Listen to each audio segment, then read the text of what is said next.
I'm trying to liberate a few of our staff here who are stuck here on the administrative bureaucracies to try to get them over to the Dubai office. But we're working on it. We're going to get them out. So All right. So I saw this headline when I was looking at X, and I thought, yeah, I think this would probably be a really funny topic that a lot of people would really relate to, especially in Canada, because we've got so many CRA agents, and that whole space has been bloated with so many workers, and I think a lot of them work from home, and it's just comical. That this report came out, and they found that they're only right 17% of the time when they have a question. Like when you have a question on this area, they're only right 17% of the time. So maybe you can tell us a little bit about your history with the CRA. yeah, I mean that's maybe if I was turning this to 11, 11 ways to fight CRA, maybe that would be way number 11. Is like try to maintain a sense of humor because this is not going to be easy. So dig in. We're going to get to some real strategies on how to help you on this because it's not easy. So if you can do it with a bit of a sense of humor, often they're very serious issues. But if you take them too seriously, you might go crazy. So, but I want to show people that this is the actual number. Like this isn't a made up number. This isn't like hyperbolic where it's just we're saying something as clickbaity. So I want to show people the actual report here. I'll pull it up on the screen so people can see. Second here. Here we go. It's right from the Auditor General of Canada. And it actually says, like, the funniest part is it just starts saying it's, in 2024, 2025, the Canada Revenue Agency received more than 32 million calls.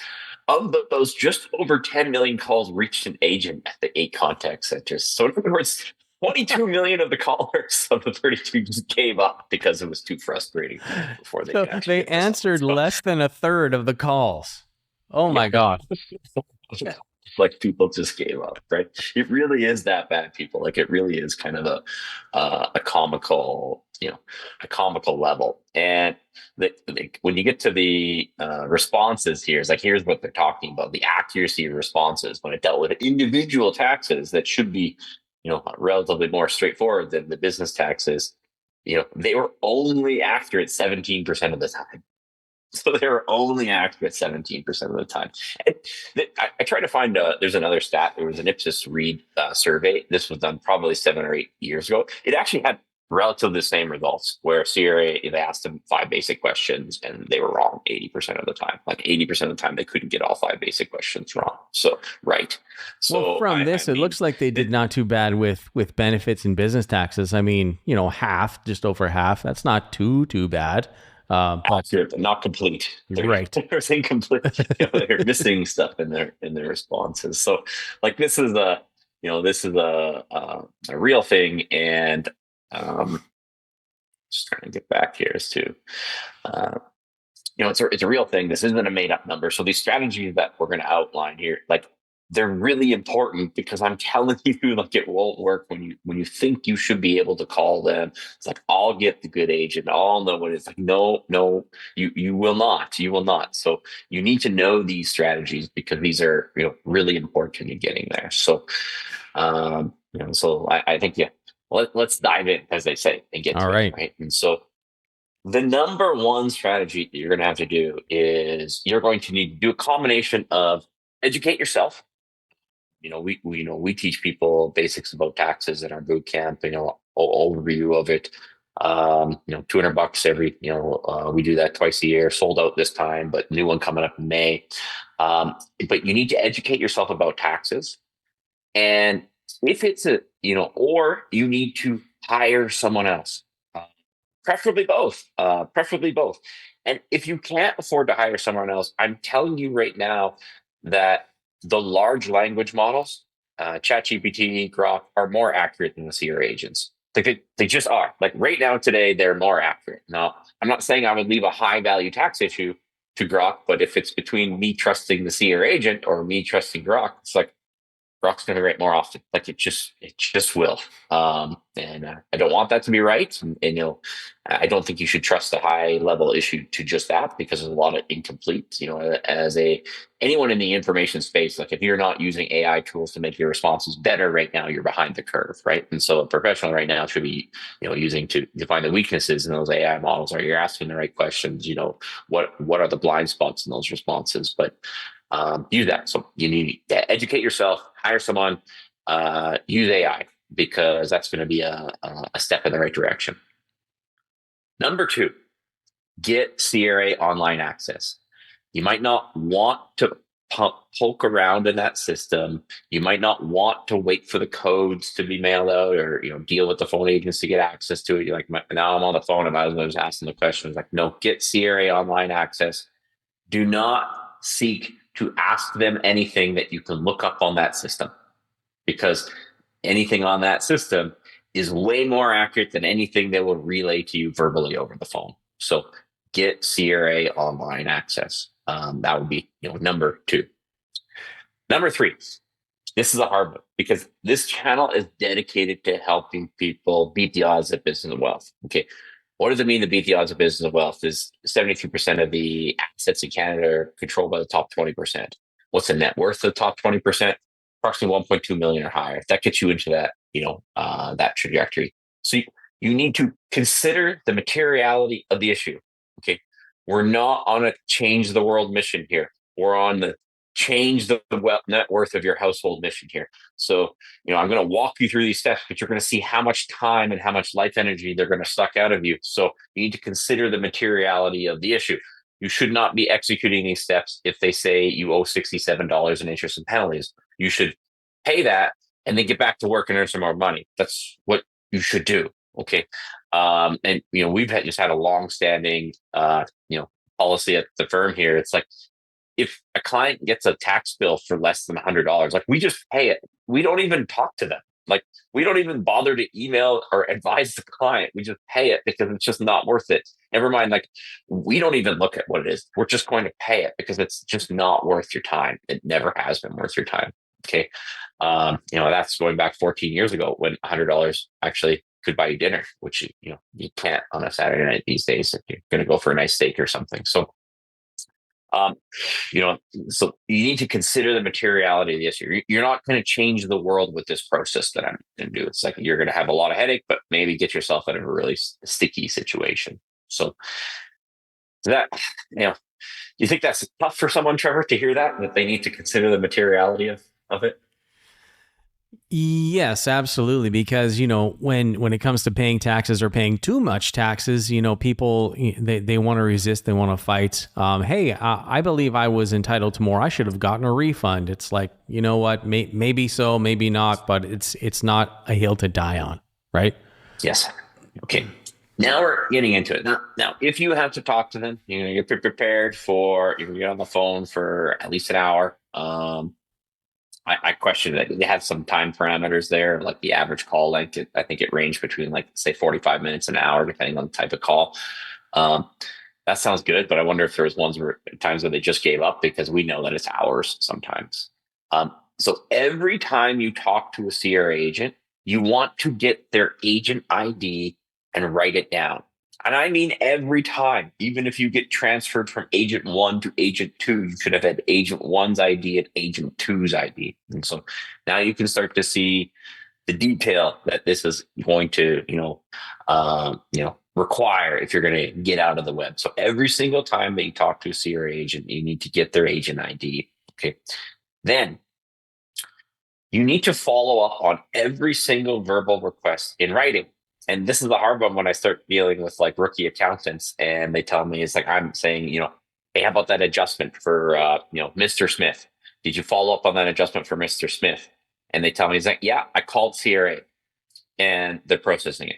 And I was like, so you're telling me that you didn't follow up on the adjustment for Mr. Smith? They're like, yeah, I called them. I was like, exactly. So you're telling me you didn't follow up on the adjustment for Mr. Smith. So the correct answer is yeah, I called the agent I got their ID, and then I sent a written request with the exact same request again, noting the agent that I talked to, and made that either, submitted it through the online portal or sent it by fax or mailed it into CRA. So every single request that you do needs to be done verbally and again in writing. And this is something that, we've been doing for years, because this issue is like, it's, arguably, always been there. Maybe it's gotten worse, especially with the call times, but I would say the accuracy has always been dreadful. The people answering the phones at CRA, they have like 2 to 4 weeks of training before they start answering the phone. So they very, very like low level stuff. Like they're a call center type person. Okay. Um, then you need to, once you're past there, now you have to think, you need to ask to speak to a supervisor. Okay. you know, for sure on the second call. Like if you have to call in again for the same issue, it's like that means it didn't work the first time. It's very unlikely to work with a low level agent again the second time. Okay. And, even on the first call, if you don't think it's going in the right direction, if you don't think it's going in the right direction, ask to speak to a supervisor. Remember, you're talking to someone who's going to tell you the wrong answer more often than the right answer. So trust your gut. Like if you think it's the wrong thing, ask to speak to a supervisor. And if they refuse to speak to a supervisor, you're going to notify them that you're going to file a service complaint, and they're going to take you seriously because you asked for their agent ID. The entire tone of the conversation changes once they know you're asking for the agent ID and you're recording for the agent ID. It's like they just want to do their job as simply as possible with the least friction as possible. They're earning a wage, right? So they want to minimize the number of service complaints coming to them. Okay, so they're going to take the whole thing more seriously. I'm not saying it's going to work every time. It's just higher probability that they're going to take the whole thing more seriously. Okay, and and you're going to tell them, like if they refuse to speak to a supervisor, you're going to tell them, it's like, okay, now, Bob, you refuse to speak to a supervisor. So now if this doesn't get resolved, I am going to file a service complaint against you with your agent ID. I'm going to note in my service complaint that you refuse me access to your supervisor. Okay. It's like, are you sure you want to refuse me access to your supervisor? And like, that's the type of the conversation that you're going to have us here. They're very uncomfortable. Like when I'm, walking, new accountants how to do this, it's like, it's very uncomfortable. Like it's not the type of like feel good conversation that you want to have, but it's the type of conversation that's required. Okay. These are the people that can assess you, crazy amounts of tax and freeze your bank accounts. So like you need to treat it the severity as such. Okay.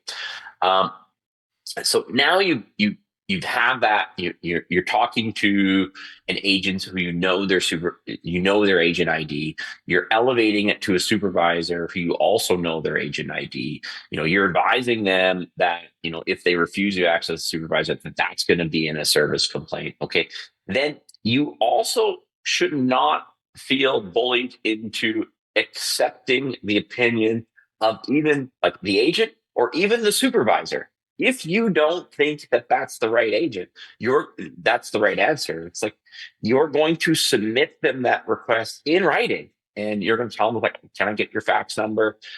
If they refuse it, you're going to send it to the general, to the general line or the general tax office, and you're going to submit it in writing. You're telling them, like, "I don't think this is the right answer." And I'm going to advise, on my written submission about what you're telling me and what I think that, we should be doing. It's like, and think of this in like a context of a payment plan where, you owe the CRA $12,000 and you don't have $12,000. Okay. But you're telling them I can pay you $1,000 a month. And they're telling you, no, you can't do that.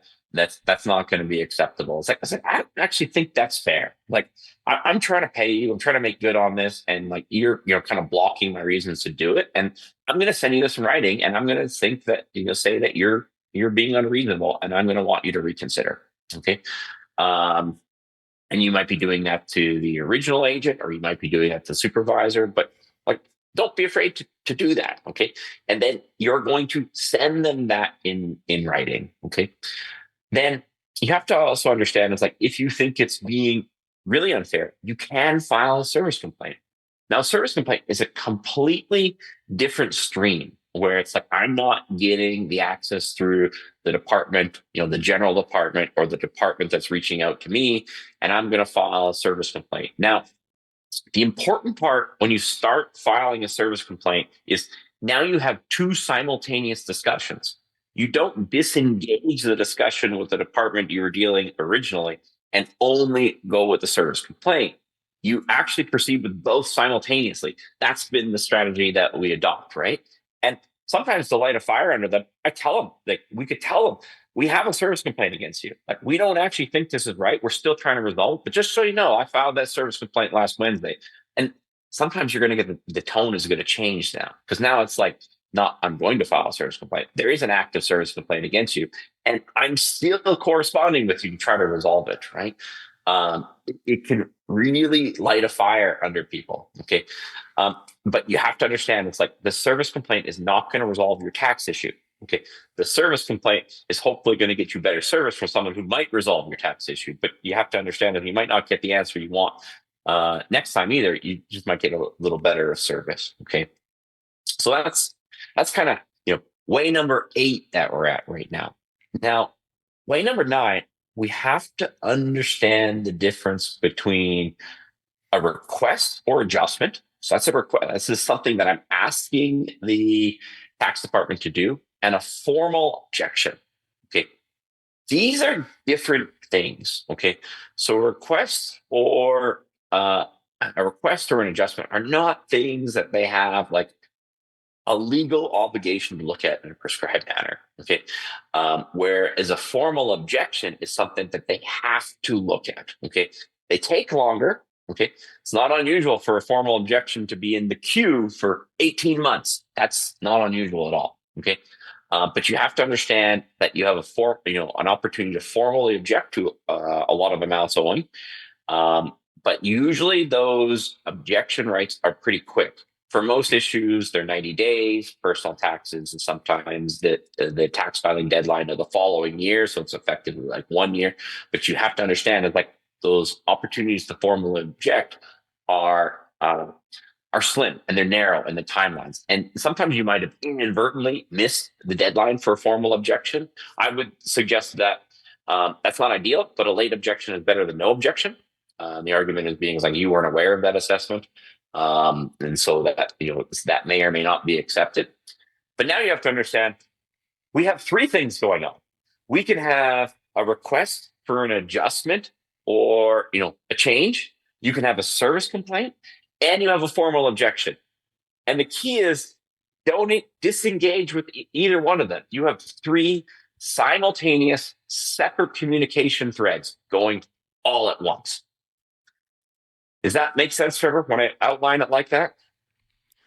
Yeah, completely. There's a lot of things there for people to take in, but it's going to be helpful for a lot of folks out there because really what this whole podcast is about is building wealth and helping people with business. So even if you're an individual and you disagree with a judgment that has come up from the CRA and they're just automatically dinging you with something, at least in this podcast, people have an idea of what they can do.